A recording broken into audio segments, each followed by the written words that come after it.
And welcome back to Contemporary Black Voices, where our main topic today is what Blacks can do post-election. So we ended on a note about the manosphere and the Latinos. And so you said you had something to say about that, Caleb. Go No, for it. but Latinos broke for Trump. It was like over 50 something percent a Latino male, which I think that does have something to do with a little bit. There are a combination of factors. One, it does have to do with the manosphere, with Latino men breaking for Trump. The Latino women also 40% went for Trump, and so, but also culturally, one, when we look at this, we have to understand one that again, I know it's said it a billion times, Latinos are not a monolith, right? Different countries, different cultures, but also we ignore the fact that there are white Latinos and black Latinos. You know what I mean? Which is also an important distinction. White Latinos identify As white. as white, and also, which we need to touch on, whiteness has become a marker for the Republican Party. They've ingrained whiteness with the Republican Party. So we will touch on that too. That, but also the countries in which they come from. These countries, they take socialism and the idea of socialism, communism, very, very seriously in a different way than we take it.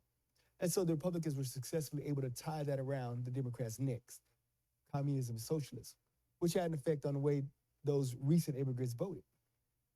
The other thing is they still come from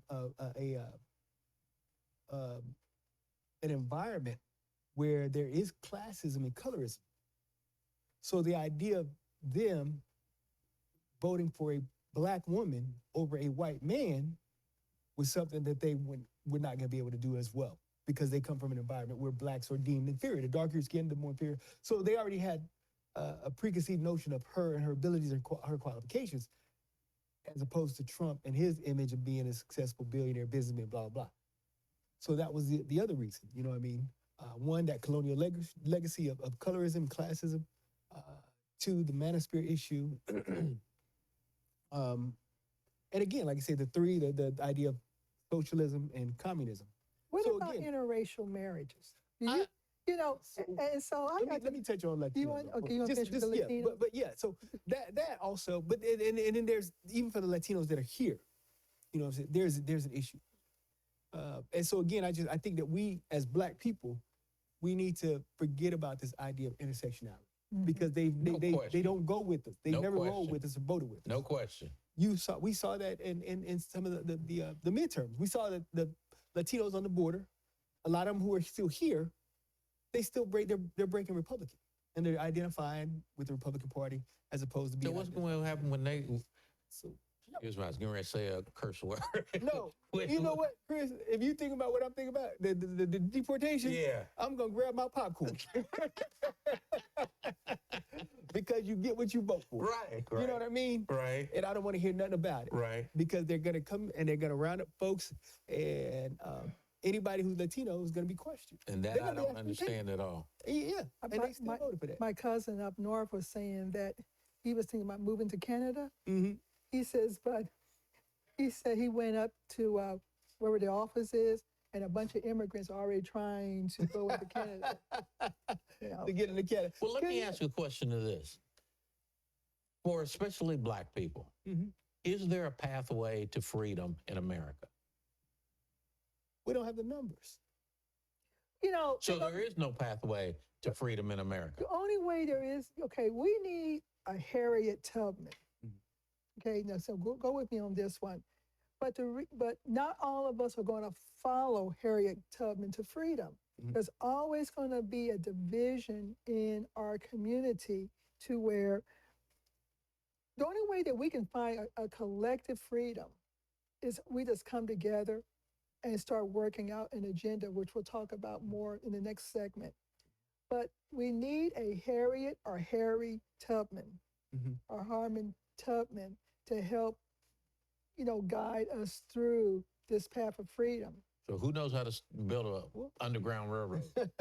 No, but I think, you know what, though? Because, again, Latinos and immigrants have taken a lot of the lower class, low labor jobs. So we are not going to take those jobs. We aren't going to do those jobs. The only thing we can do is move up. You know what I mean? That's it. You don't We think have that to move up you don't the think that economic ladder. you don't think that brothers would all of a sudden, those who didn't have degrees or whatever, wouldn't start up lawn care services?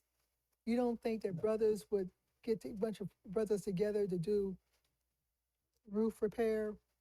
Them brothers ain't gonna get out there on no hot roof. They ain't gonna get out there. Right. They ain't gonna pick no watermelons. They ain't Right. gonna sit on the side of the road and sell them. Right. They not gonna pick no strawberries or Right. bananas. They not gonna do it. Sisters ain't finna go in there and do no housekeeping and no Motel 6. Right. They just not gonna do it. So I Right. mean, again, we have to collectively Agree with move you 100%. up. We do. We have to move up the economic scale. So back to my question about, is there a pathway to freedom? Economic. Economic? Economics. Okay. Economics.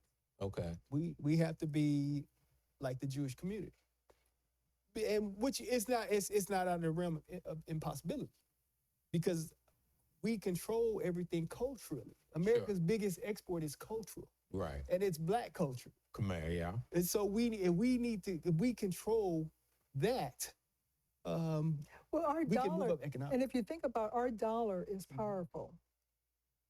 So I put a post on Facebook, I don't know if you saw it, where I said, well, businesses such as Black Fox, Mhm. which is a hair care business owned by the Asians, Mhm. okay?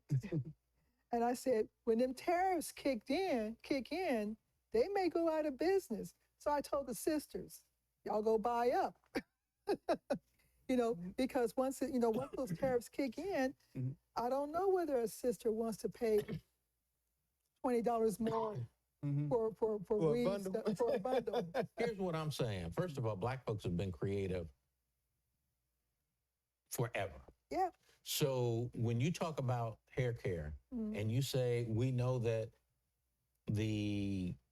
whoever Koreans took over the hair care, the Vietnamese took over the nail care and different things like that, why not, as you talk about from an economic standpoint, why aren't we talking about, okay, whether they go out of business or whether they don't?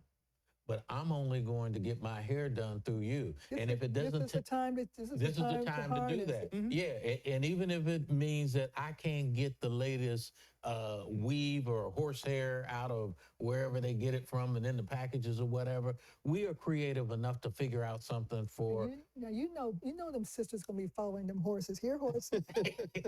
But see, and this is the problem too, though. And this is the thing, because they say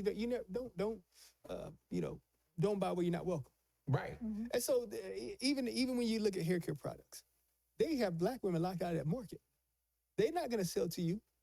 So I mean, but you know what though? This is where I'm gonna say no, because before the Asians took over the Black market, we were doing it. we were doing it. We So were doing those it. formulas are still there, or we have the people who can recreate formulas or create their own formulas for hair care. But when I say that, I'm talking about sourcing the product. So you have to have an agent in Asia to buy that for you. No, you misunderstand. No. What I'm saying is they have the sisters locked out of that market. We don't need to be in that aspect. market. Yeah, I'm saying don't. No, I understand. I know.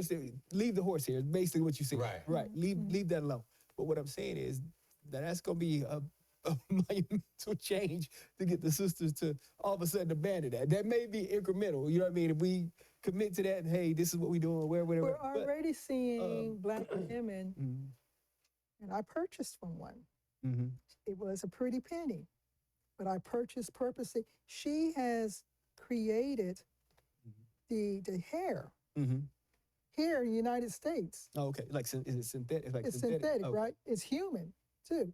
Okay. But she has created the hair. So now is the time for us we keep talking about this virtual Black Wall Street. This is where we need to come together now. Amen. And create this virtual Black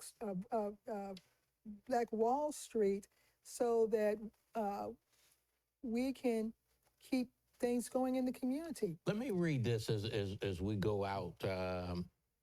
I saw this on the internet, and the guy's name who said this he calls himself Thelonious Funk. Oh, Lord. Okay, and he said, America is imploding from within. America would rather lose, be wrong, and stay white rather than to unite, win, and be right. Felonious Funk. I like it. Send that to There we me. go. Yeah. So We will when be we back. come back, what I'd like to do is talk about another way that we can help ourselves. Okay. So we need to talk about manosphere. Again. We didn't talk about the manosphere. Oh, We talked about Latinos. okay. Go for So, it. well, the guys have actually said what we're going to talk about in our next segment: the manosphere and what more we can do to help ourselves. See you back in a minute.